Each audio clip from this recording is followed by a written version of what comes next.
Personalizing student engagement is only possible when enrollment management and Marcom are aligned. At Abraham Baldwin Agricultural College, Ryan Hogan's team uses Element 451 to improve student outcomes. They love the AI functions where if they're coming up with an email campaign, they can ask it to help develop something and then they go in and edit that. They also really enjoy the use of the landing pages for the campaigns that we build. So not only do we design emails and things, but we can also have landing pages that can give information to our students. And so it really brings the team together. So our enrollment staff is helping identify what the issue is, and then the marketing communication staff can collaborate with them in Element to provide the solution for the problem we're trying to solve. Aligned teams create better experiences for students. Visit element451.com to learn how an AI-first student engagement platform fuels a smarter, more connected campus experience. My guest today is Christina Garnett. She is a Fractional Chief Customer Officer, Customer Experience Strategist, and a Communications Advisor. Her work has been featured in Adweek, Forbes, The Next Web, and a myriad of other publications. And she's launching her book, Transforming Customer Brand Relationships, in September. And today, we get to pick her brain.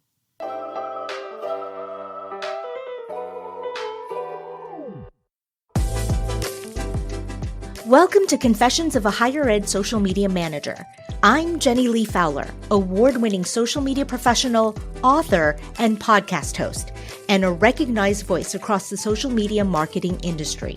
Social media managers are navigating the wild, ever-changing world of higher ed communications, and I'm here to share the real stories and lessons behind the posts. Each episode explores the challenges, strategies, and untold moments that come with running social media accounts in today's digital landscape. Let's get into it.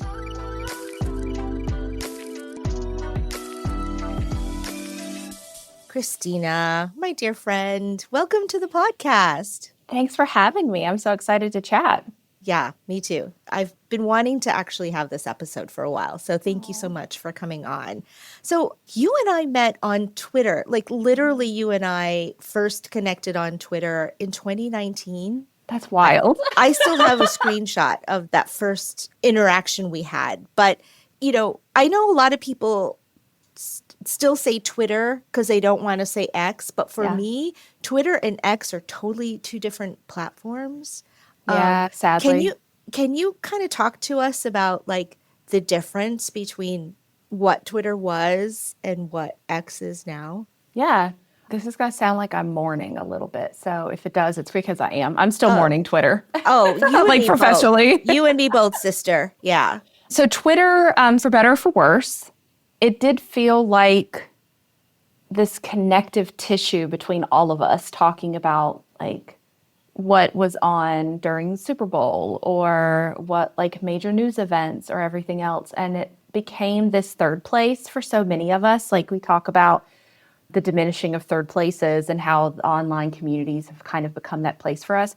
Twitter was absolutely my third place. Mm-hmm.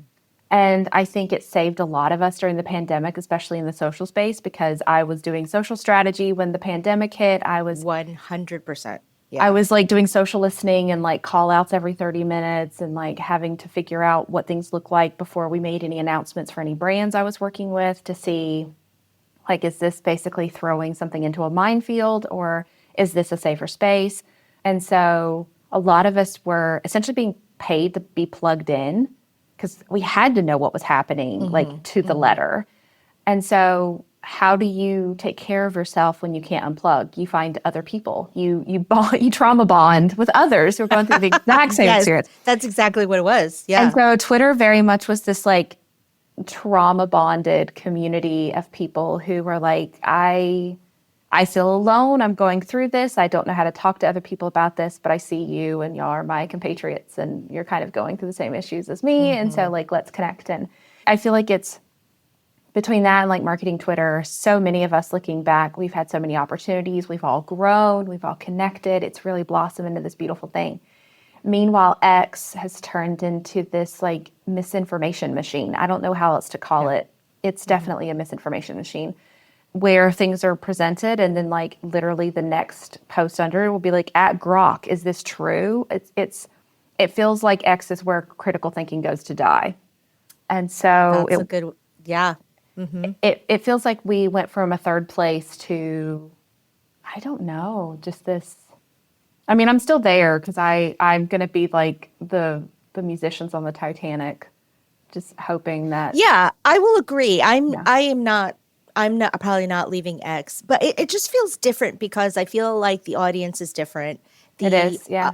How the audience uses the platform is different. Yes. The algorithm is definitely different, right? Yeah. I find that if you look at what goes viral there, everything is either rage baity or it's a testament to like just high anxiety. And so I don't know how to describe it other than like it's microdosing on your, like it's kind of feeding off of people's anxiety more than any other platform that I'm on. And I'm on others. I'm probably not as prolific anywhere else other than X and Twitter, other than like LinkedIn. But the other channels that I'm on, it does feel like I can tell that they're sucking off our anxiety and living off of it. That's a great way to put it. So, a lot of people do credit you with starting marketing Twitter, but it's because of that post, right? That one tweet. Yes, but I would argue that marketing Twitter existed before that. It might not have been called marketing Twitter. Okay. And I would give credit to Julian. So Gamboa. Yeah. Uh-huh. So Julian did a post, I want to say a couple weeks or a month earlier, or even earlier than that, I have to look at it. But it specifically talked about like, hey, I do social at this brand. I'd love to meet the person behind the brand at such and such. And then everyone kind of connected. And so when it came to like brand social media, I feel like he actually created one of the first sort of things. So I would give more credit to him than to myself if I'm being 100% honest. I think he deserves his flowers for that. And he is the one that leads Ryan Reynolds' yes. brand, right? Yeah, amazing. Okay. Yeah, he's awesome. He's a solid dude. Yeah. Yeah. He is a lovely. Yeah, he's lovely. We love Julian. Yes, that is true. So, but you've always been a champion of online community building. Can you just kind of tell us what you mean by online community? Yeah. So, like I said, I mentioned third places earlier. I think it's really important to think about communities in that kind of framing, because once you see it from that perspective, it makes a lot of sense, and you also realize what you need to do. Back you up in case people are not familiar with the third place concept. The third place is like you have home, you have work, right? And then a third place that you can be comfortable with your people, right? Yeah. Okay. Yes, absolutely. And in the past, and a lot of people go to Europe and they love Europe, and there's so many reasons to love Europe. But I think another piece of that is they haven't killed third places the way that the U.S. has. We've commodified third places a lot. Like there are like concerts used to be a third place, but now you have to spend $800 a ticket to see someone who is like D-list. And then there are coffee shops, but now you have to like buy a coffee all the time to go there and stay there. There's parks, there's all these things. Kind of like if you look at walkable cities and third places, a lot of the overlap is very clear. And so because we've commodified the third place, especially in the United States, it's very hard for people to go to a place where they can meet fellow people kind of organically, where it's not home, it's not school, it's not work, it's just a place to be and meet people. And so online has turned into that central third place for a lot of people, myself included. And then it also becomes an entry point for us to create physical connection through community. And that's why, like, I see, like, there's so many conferences happening, but I'll be the first person to admit they're not going to the conference to see the talk.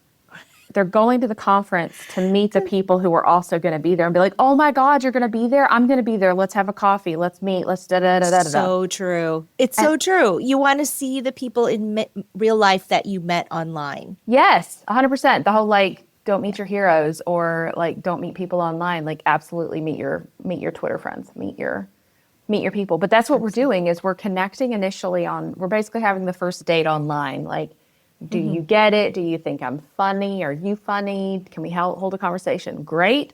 Now the next time we're going to be in the same city, I want to see you. I want to hang out. I want to whatever. And so online communities really are this need for us, because we've kind of subtracted what that looks like in our own lives normally. And so we're always going to need connection. Like no matter what trends are happening, no matter what technology is happening, as it's humans, always we need that connection. human. It's the human need. I mean, the technology might change it or evolve it, but it's the human need for connection that is the same. And I would say maybe like the pandemic even sort of thrusted online to be more of that third community. Oh, absolutely, absolutely. I mean, or third place, right? Yeah, I completely see that. Like we had to essentially sequester ourselves, find a way to make it work. And because the world is the world, if your Wi-Fi works, it doesn't matter what's happening in the greater world. You still have to do your work. You still have to do your end of day, work. You got to send those emails. You got to send those Slack messages. And so what you saw was people having to fulfill that connective need online, knowing that was the only opportunity. And so it was one of those, like, this'll have to do for, like, extroverts are going to need that connection more than introverts are. And so it still didn't scratch the itch fully for them, but it got them through to a point where when they could go out, then you see this boom of concerts and festivals and conferences and all this other stuff. And we're seeing that now too. We're seeing this explosion of human connection, but it's with AI now. I don't remember who I was talking to, but someone asked me when like the Google V3 video came out, and it was showing like how you can make AI videos with a prompt. And they're like, what are your thoughts on this? And I said, I think Broadway and the West End are going to do quite well, because AI is going to force us to seek out the real. We're going to be like, what do I know for a fact is going to be real? And that's what I'm going to gravitate towards, because otherwise there is a question of, is this legitimate? Yeah, no, that's a really good take. And we could probably spend more than the whole time talking about that. But okay, so going back to online connections, when you are, say, an institution or a school or a brand, how does one create connections through social? I think it comes very close to dating or building friendships. And I think like building those relationships the way you would human to human, and brands need to start thinking about it from that capacity. Like, for example, brands tend to act like the biggest douchebag you've ever been on a date with. They can't wait to tell you about themselves. They can't wait to tell you how great they are. They never ask a single question about you. Oh my gosh. Yes. But that's what it is. It's a really bad first date with brands, where it's like, oh my God, let me show you how amazing I am. Let me tell you how great I am. Please watch this commercial about how great I am. I'm not going to listen to you. I'm not going to ask any questions about what you're doing, what you think is important. I think if we really reevaluate every single thing we do as brands and be like, if this brand was a human, how would they talk to people? And not the whole, like, I'm going to put on like a Gen Z tone of voice and like say Riz in the chat. But I mean like, actually show up as a human and not this like conflated personification of cringe. Hold on. That first date analogy is kind of blowing my mind a little bit. But that's how they act. But it's only because it's true. Yes. Like what you're just calling it like you see it. Yeah. And wow. Yes. 100% true, Christina. Okay. Yeah. Okay. So and I think if you look at the dating analogy even further, you see it with social a lot. So for example, social has to prove that it is not a cost center and that it is a valuable part of the brand. But what it is it's like the regular touch point. It's the, oh my God, I saw you walking down the street, or we bumped into, like, you meeting a brand, seeing a brand on social and liking their content after you see it for the first time, that's a meet cute. But leadership wants them to convert. Leadership's like, cool, but how many clicks on link clicks did you get? Or how many like new customers did you get? And be like, wait. You basically want the meet cute to end with an elopement immediately. But that's what you're doing. Like, your social profile is like a Tinder profile. You're presenting yourself. You're talking about what you do. You're talking about who you're describing your perfect girl. That's your ICP.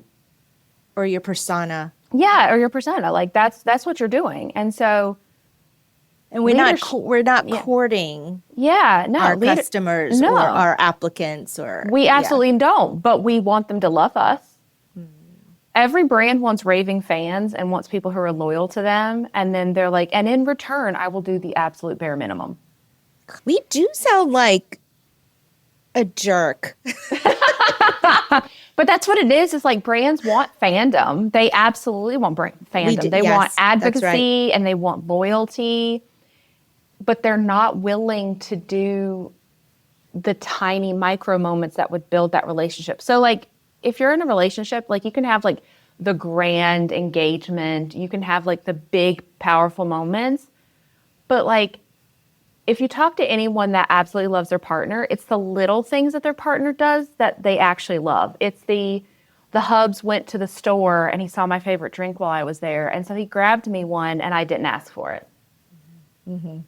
The text saying like, I hope you have a good morning, but there's no CTA.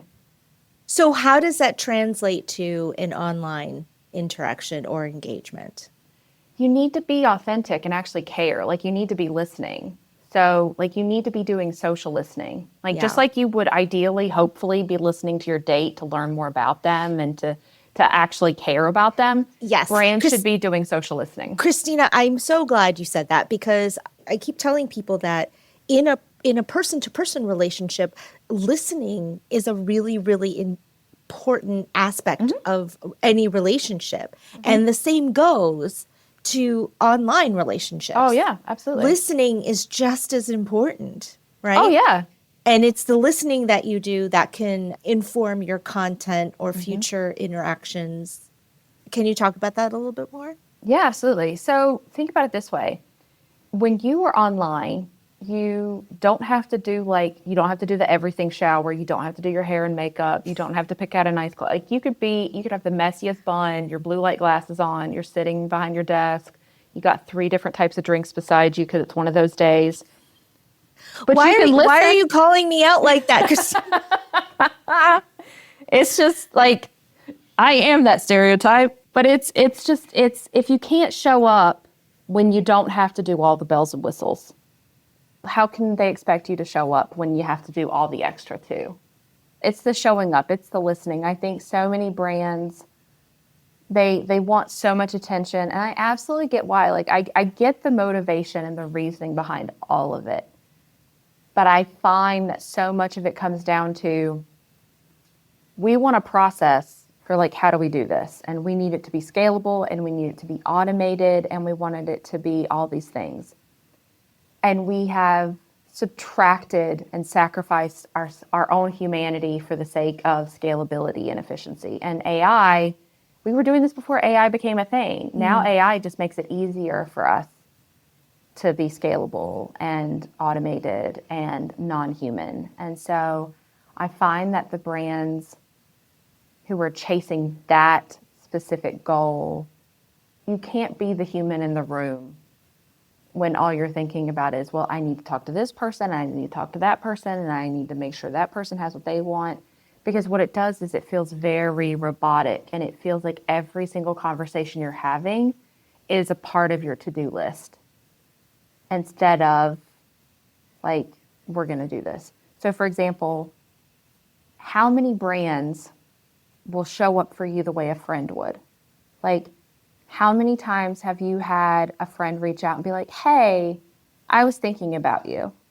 How does that feel when someone who's a friend, and without any provocation, without any like, hey, you sounded depressed on Twitter, what's going on? Like, none of that. Was just like, I was thinking about you and just wanted to see, I hope you're having a good day. So Okay, so this is why when Elmo said Elmo wants to know how you're doing today or what, Yeah. that might not be the exact post, but that went viral, right? Yeah. Because but also not every brand is Elmo and No. has the Elmo brand. So Yeah.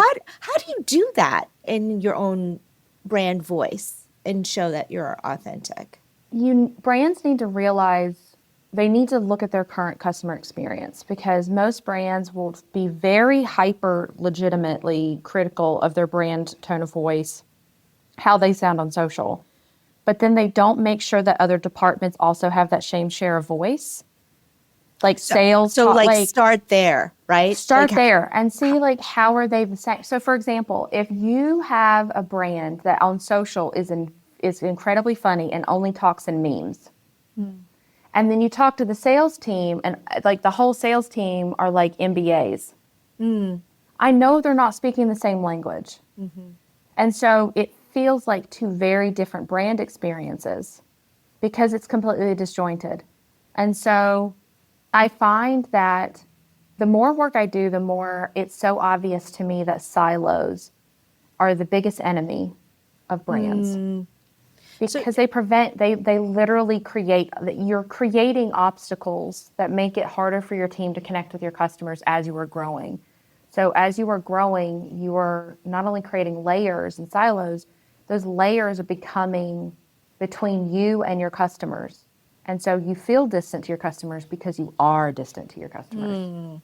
So, like say a university could Yeah. have a really welcoming, open presence on Mm-hmm. its social channels, but then if you try to apply and it's clunky and Yeah. it's difficult and it's painful, those experiences are not aligned. And so Yes. you're saying you need to start with what the actual experience is. It's good if Absolutely. it's good if it's parallel Yeah. or aligned, Yeah. right? Yeah. But if it's just that's what we're talking. So Yeah. what are some examples of brands that are doing a good job with this? So I got to talk about Aston Martin because they just released a new campaign that I'm absolutely obsessed with. It's And we're kind of, talking about the car, Aston Martin? we're talking about the car. Yeah. Okay, So Aston okay. Martin's F1 team. Okay. So they have released this new campaign called Fan Made, which I'm absolutely obsessed with. It really kind of crystallizes the whole idea of you're listening, you're paying attention, you're not trying to be the main character. And Okay. so what they have is they've created these different experiences and these different products and opportunities that are specifically showcasing that like fans, I see you. And that's even in some of the copy, like we see you. And so there are people who would like Aston Martin has that like beautiful British racing green. So people would show up and would have like that green as their fingernail polish with like little F1 stickers on them. And so they're like, we see you doing this. We've actually come out and we've partnered with a beauty brand to like, here's the actual color. And that's fan driven. Yeah, it's fan driven. And then like matchas, you keep talking about matcha because you want this like green drink to go with you to the paddock. Amazing. Here's this matcha latte you can get. Like, here's this like personalized merch. And what I love about this is that it works on multiple layers.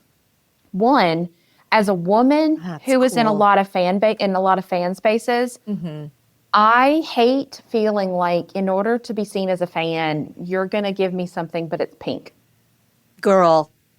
Yes. Like, thanks for trying, but I need something different. Like, yeah. I don't need a pink Boston Red Sox hat, please. Exactly. And so I love the incorporation of we see women, we see members of the LGBTQ community that are sports fans that are seeing this. Here's stuff for you. I love that. That's the listening. That's the listening aspect. That's the listening. And then there's other things in their copy that I'm absolutely obsessed with because it talks about how like it gives ownership to them. So instead of the brand saying like, look how amazing we are, they're saying, you, the fans, are the ones that are building this culture. We want to be a part of this culture with you. We want to build this with you. This is your movement. It's almost like we're being led by you. You're leading this. Yes. And so it's this championing of the fans It's being a fan of the fan, as I like to say. It's proving like we have been paying attention. And then we took those learnings from listening to you, and now we're going to do this whole thing. And what they're doing is this, like they're definitely leaning into what we've been seeing in the music space for quite a while. We talk a lot about like direct to consumer, D2C, but there's also this direct to fans, which is what they're like, they even call, like you can sign up for their drops, which we've seen musicians do for quite a while now. Like they talk directly to their fans. Here's the drop. Here's how you get access. So you don't have to go through a third party. These people can go directly to the fan base and get what they want. And so what you see is this. It's funny that you mentioned that, because for years I've been trying to figure out how I can make a commencement speaker announcement feel like a drop. Yes. I haven't figured it out yet, clearly, but I think that the idea of it, I love, right? Yeah. And so I think the idea of like cutting out the middleman and making it so clear that you care about the customer is so huge. Like there was also a Superman TikTok I shared the other day, because it's like 21 seconds long, and it personifies like, Christina, what are your thoughts on marketing? I want to pick your brain. I just want to give them this Superman TikTok and be like, this is it in a nutshell. And can you send us the link? We'll definitely link to it in the show notes. Okay, great. Yeah, absolutely. So it shows James Gunn and the actors for Superman and Lois Lane, and they're at a junket or like a press event. And on the copy, it says like, it took us one tour stop to realize we were like recording wrong or recording the wrong way or whatever. And so what they did was, it starts with the camera on them, the three of them. And so Superman, David Corenswet, takes the phone and switches the camera angle so it goes to the fans and the press. And so what it does is it scans that, and it shows all these fans like in Superman gear. There's a little white dog like as Crypto, and like his owner is like waving his paw. And it's just like, this is the culmination of everything I talk about, is like, you are building something for the fans, and you are making them the heart of it. You are celebrating them as the core of it. So like, it's not the brand being the main character. It's between fan-made and what Superman is doing is they are taking this iconography that people love and are deeply passionate about and saying, what if we made the fan the main character? I love this idea of turning the camera around and not pointing it at you, but pointing it at your applicants, your customers, whoever you want to call it, your fans, right? Yeah. I love that. And what says we care about you more than we see you, and then really displaying that we see you, right? We see you, we hear you. And I think it comes down to like that alignment again. So like it has to go beyond a campaign. It has to be felt in everything you do. So for example, let's say that you're a brand that talks about how great you are at customer service. Like, you are amazing, you're great, your social team is fantastic, da-da-da-da-da. And then I'll see you in other brand chats where there's like a string of brands talking to each other, but I can't get in touch with support. I have open tickets. And whether the person on the social, like, and the way customers think, the customers don't think, well, the person who's writing the social media copy to talk with Sour Patch Kids is not the person who would help me solve my problem. The customer is not thinking that. The customer is not going to do that work. The customer is thinking, you have time to goof off in the comments section, but you don't have time to help me with my problem. That's how customers think. And so brands that want to do this, like, please do this, but also make sure that the customer experience is aligned with that as well. Like, for example, I mention Chewy every time I have to talk about, like, okay, well, what brands are actually doing this correctly? The correct answer is always Chewy for me. Now, Chewy does all of these activations, and a lot of times they go viral. Either they send flowers, or they send like a painting of someone's pet. Now, if they treated their customers like trash, and these were just stunts, then every time something like that happened in the comment section, you would be like, well, I'm glad they did that for you, but they treated me like crap. They hung up on me. They won't give me a refund. But when you go in the comments of those posts, what you see is people being like, oh my God, they did the same thing for me, because they are aligned. It's not just a campaign. It's not just a stunt. It's how they operate. Yes, agreed, 100%. I think in, just kind of focusing it a little bit on higher ed, because I definitely think we can, it translates, right? Yeah. I think sometimes higher ed has trouble differentiating itself, because in our messaging, everyone says we're working to build a better world. And while that is true, it makes us all same. We don't always have to fit in a template, but I think we're all following a template. Like our websites look the same, and the language in our pamphlets sound the same. So how do we show ourselves, our personalities more with our fans that love us? Yeah. I think you can definitely follow a template, but I think it comes down to storytelling. So I'm going to go back into using Superman and superheroes. Okay. If you look at higher education and what they actually provide, you say, like, we're making the world a better place. Great. If that's the tagline, then the undercurrent under that is that higher ed is a superhero factory. You are building and massaging and crafting tomorrow's superheroes. And so, whereas MIT might be DC, Cornell could be Marvel. Marvel, I got you. How are you differentiating yourselves from that? Like, we're the grittier superhero, or we're the science-backed. It really comes down to storytelling. And if you look at like the storytelling mythology, everyone does like the hero's journey.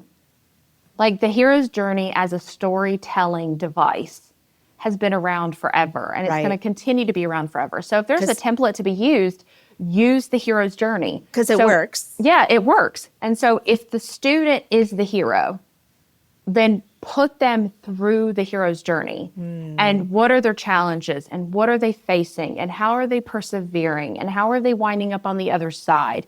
And so I think it's great to say, like, we're making the world a better place.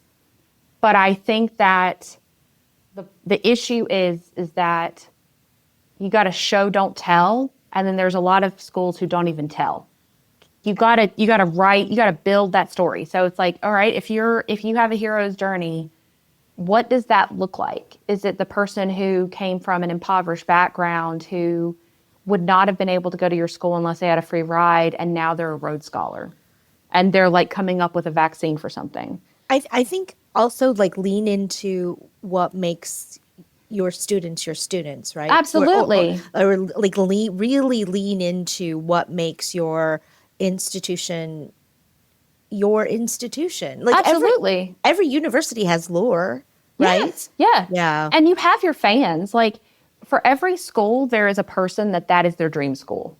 Yes. Why is it their dream school? Why is the idea of being accepted by you making them weep openly on TikTok? Right. Like I love like Ivy Day. So like Ivy Day or like Acceptance Day, you see these people and like they open up an email from you. Mm-hmm. And you have completely, like their life completely diverges. Like you see their multiverses be created because yes, yesterday they got accepted so-and-so, and that's where they thought they were going to go because there's no way on earth they were going to get accepted by MIT. And then the next day they opened their email and MIT accepted them. And that's the thing too, is it's not just the acceptance. What does that acceptance like become? What does it represent? Because there's a lot, like, for example, there's a lot of kids who would love to go to a college and they will apply believing in their whole heart there is not a single chance that they will ever get accepted. And so that acceptance is not, we see you. That acceptance is not, we appreciate you. That acceptance is acceptance. That acceptance is, you don't think you're smart enough, but we do. That acceptance is confidence. That acceptance is, like, they have a whole new recognition of themselves. They see, like, all the work they've done become this thing. Like, it crystallizes their worth. Yeah. For a lot of now, whether it should or not is a whole different conversation, but it does crystallize their worth. They're like, I thought I was dumb, but I got in here. No, so all this work was for something. Yeah, no, I hear what you're saying. So it's so a lot of times I think we love that day, right? And a lot of schools are reposting that sort of content. But I think where we're dropping the ball is we're stopping there. Yes. Right? Yes. Afterwards, we should find out who that person is and maybe like keep telling their story or have them tell their story and put that on social and have it be their journey. Well, every story, all of those people are building out a 4-year movie that you have a chance to showcase.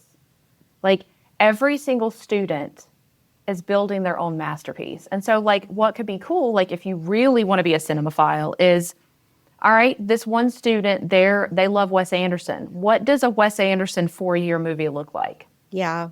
So what does a Christopher Nolan 4-year school movie look like? How does it change their perspective?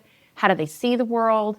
How do they see I'm going to go here for this specific major. I'm going to go here for this specific professor. I'm going to go here because I love this city, like whatever it is. I love this perspective because I think sometimes maybe we're spending too much time on the people that are iffy about us, right? Because we know they love us and they're going to come here. So we're trying to attract the people that are iffy or maybe don't know about us instead of leaning into the people who love us and showing them, like having them tell their story and having them attract more people like them, right? Like that community, building upon that community. Well, I feel like that's not even just a higher ed problem. That's a global brand problem. Is every brand is so focused on their TAM and the new that they alienate their fan base. And it's like, why are you begging for other people to like you, and then you ignore the people who would do anything for you? Right. Who would attract the people, the like-minded people, right? Well, also think about it this way. If you're treating your fans well. Seems so obvious. Yeah, like no one wants to date the guy that they saw yelling at their girlfriend or ignoring their girlfriend. But that's what you're doing. Like anytime they see a guy who's like, oh, he's like, he listens and he takes care of her. Like, oh my God, I wish I could, like, may this love find me someday. Like people are paying attention to how brands take care of people. And then they're like, oh my God, I should be a customer of theirs because if I'm a customer of theirs, then they'll treat me that way too.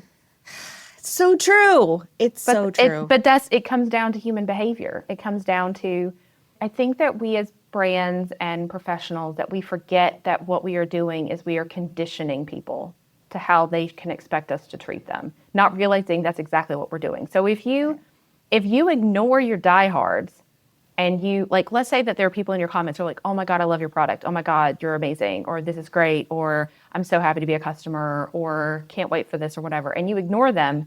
And then you only give attention to the people who are yelling at you. You are conditioning your fan base that we will only listen when you're mad at us. We're not going to listen when you love us. We're not going to listen when you're saying how great we are. We're not going to give you any attention whatsoever. We're only going to give you attention when you're mad. You are conditioning people to be like, okay, well, I know you're only going to listen to me if I'm angry at you. So I guess if I want attention, I have to be angry.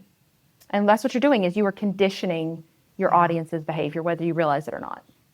Christina, speaking the truth, as always. I always learn so much from you. I have one last question for you, Ms. Christina. Yeah. What is your confession? My confession is that we talk a lot about being chronically online and how it's a bad thing. I think there's also a positive side to it too. I've personally benefited quite a lot by being chronically online because the online world is my third place. I don't live in New York or LA or Boston. And so by being chronically online and connecting with so many people, I've been able to tap into worlds that I would not have ever been able to do otherwise.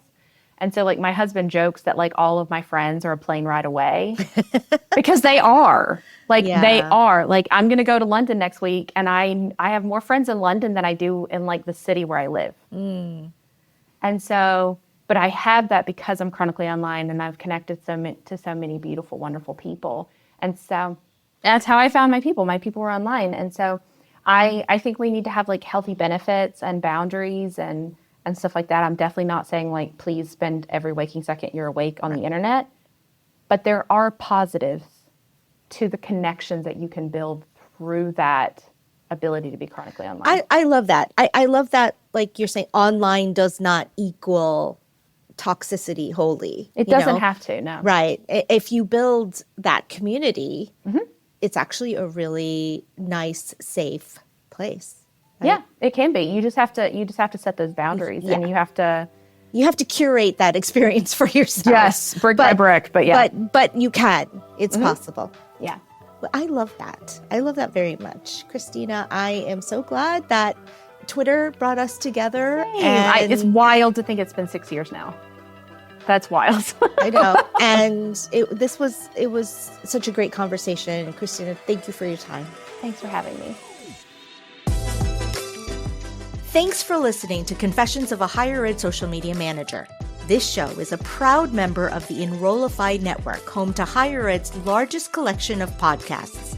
Enrollify is where higher ed goes to grow, so be sure to check out our other podcasts, webinars, video clips, blogs, and more. Visit enrollify.org and subscribe for all the latest details and content drops directly to your inbox. Enrollify is brought to you by Element 451, the digital workforce platform for higher ed.